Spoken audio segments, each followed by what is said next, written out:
Alright, put your pencils down, put your phones down, put the gun down, put your yearbooks away. It's time for another deep dive into some bizarre cinematic fare. Class is in session and the subject of today's lesson is Deck the Halls. Now, when I first saw Deck the Halls a few years ago, I was transfixed and I immediately needed to know who was behind this train wreck of a film. I looked into the production company New Regency. Regency meaning period of rule derived from Regis, meaning king, so basically a production company called New World Order Pictures, for those of you who like a side of paranoia with your fries. Turns out it's run by former Israeli spy named Arnon Milchan, who prior to working as a movie producer, made a living as an arms dealer, working with apartheid South Africa to broker deals bolstering the Israeli nuclear program. So obviously a very natural progression from selling guns to ethno-fascists, making a Christmas movie for the whole family. Anyways, let's jump right in, because this film wastes no time in conveying its profoundly disturbing themes to the viewer. Right off the rip, we meet our protagonist, the eternally unsettling Mr. Matthew Broderick, known for playing every part like a 10-year-old boy stuck in a grown man's body, also for killing a mother and daughter with his car in Ireland and running away. Broderick, playing an optometrist, immediately signals his dislike of all people with an exhausted sigh as he deals with an old, slow-moving patient. That's theme number one, the dislike of all people as a basic character trait. This is how we're supposed to bond with this creepy character, by sitting on our fat asses, taking a big bite of popcorn and saying, yeah, fuck that dumb old grandma. Of course, fucking that grandma is exactly where the scene should take you next, right? I don't know about American families at Christmas time, but nothing warms up a room full of South African slavers like cracking a joke about hating the world and then following up with how annoying old people are for making you think about fucking them. Yeah, strap yourselves in, because we are just getting started and it's going to get much, much weirder. So the opening continues by further expanding on our protagonist. He's a well-respected member of the community and runs a Christmas party. Other notable details: foreign manual laborers are bad at their job, and we're replacing the angel atop our tree, an earthly emissary of God's will, with Marilyn Monroe, a woman who people wanted to fuck in the mid-20th century. Oh, and the county sheriff is revealed to be a cross-dressing sexual deviant as a gag in this scene too. We're not even 3 minutes into this film right now and you're already balls deep in Diddy, but it's just getting started. Next, our little cherub Broderick wanders home, where his wife ambushes him with an unpleasant experience, but which he doesn't have the courage to be honest about. Once they accept that his beloved's cooking efforts are worthless garbage, they settle on the mass-produced slop that everybody loves. And that's what this film wants to be. It wants to be the pizza. It wants to be the down-to-earth slop loved by the masses. But it's not. It's not the pizza.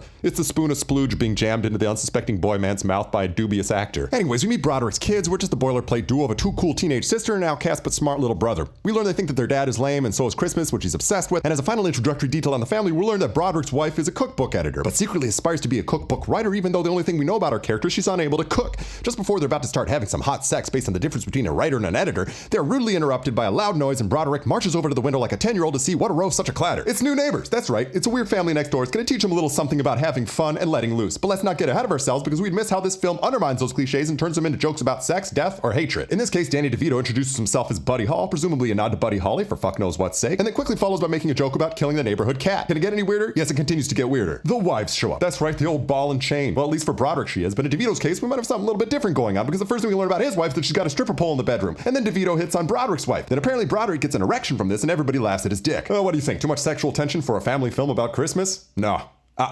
New World Order film says we need more. In fact, bring the kids into the next scene and we're just gonna keep this horror show rolling. And so they do. Mom grabs neighbor mom's ass, daughter and son are both overwhelmed by neighbor mom's cleavage and a portrait of her naked. Then the neighborhood kids are introduced, 15-year-olds by the way, make it clear that they're 15-year-olds. Nonetheless, they're introduced as hot, stupid, and usually naked. I wanna pause here for a moment because this is the end of the exposition, and I wanna point out that I haven't really omitted anything. Virtually every alleged joke in the film was accounted for thus far in this video. I'm not omitting anything in order to try and paint a picture. This film is just a fucking predator. Anyways, next we get to learn a little bit about DeVito's character, specifically how a man of such silly stature is able to eviscerate Matthew Broderick's dick before God and their families. He's a salesman. He's got the gift of gab. He's the American dream incarnate. Pure bootstrap, elbow grease, and grit. We get to see him start a new job as a car salesman where he's ridiculed but quickly schools everyone because he's the money whisperer. He's the man with the golden tongue. But when we get home, we see his foible, that despite his professional excellence, he will eventually get bored and need to move, which does not sound like a relatable character trait, but does sound like a dishonest sex offender's introduction to his new neighbors. Nevertheless, the restlessness will result in DeVito becoming fixated with Christmas decoration and thus forced into competition for Broderick's position as Christmas king. And so Act 2 takes us through a bunch of hijinks where the competing Christmas spirits of DeVito and Broderick clash and inevitably result in the emasculation of Broderick. Of course, this section is peppered with hilarious phallic symbols, even includes DeVito's character being very naughty and silly and molesting Broderick while he's in a hypothermic coma.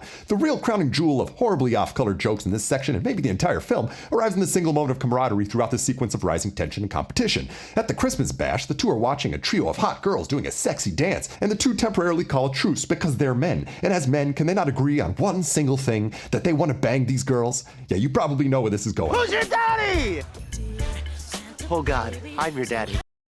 How many poor souls on the production line of this travesty had to watch these scenes come down the pipeline and regret having told anybody they worked on this film? Even with the characters not knowing that they were related, they were still catcalling 15-year-olds in broad fucking daylight, just casually ripping an unself-aware American beauty 2/3 of the way through a film and then moving along like nothing happened. And they're back to competing. Fred Armisen, bless his heart, is legitimately funny in his few on-screen appearances, but there's really nothing to do in the face of this runaway train of a film. The competition winds up with Buddy continuing to confidently embarrass his neurotic neighbor, which has been the case for all but 5 minutes of this film so far, meaning that the sequence sequence has brought us really nothing new but this. Hey, baby, who's your daddy? Well, finally, the macho showdown between these two relentless alpha males is too much for their respective families to handle. Buddy sells his wife's priceless face in order to afford more Christmas lights, which he himself can't afford as the world's best car salesman because he quit his job in order to set up more lights. Tia's priceless face was introduced shortly after her breasts in the opening scenes of this film, and we're told that it costs more than the house and everything in it, which means that while Buddy may be the breadwinner, Tia comes from inherited wealth, and their characters now make no sense from a completely new point of view. Regardless, this is the last straw and Tia leaves. Incidentally, Buddy's light show is by far and away the most impressive part of this film. Just top-notch execution across the board on this one. This is the only film I can remember where the crew has absolutely stolen the show from the cast by wiring up some lights that totally outshines whatever darkness was oozing out of the script this entire time. So Tia and the girls leave, and the writers see fit to take a jab at lawyers during the sequence, which is bold of anybody involved in this film to ridicule anyone for doing anything ever. Then Broderick's character burns down his house because he's unable to walk normally. We're reminded that the police chief is a deviant because nothing mixes with the happiest time of the year like perversion and law enforcement. Then his family leaves too. Well, now of course these two are forced into an alliance with one another because they're both men and they need their women.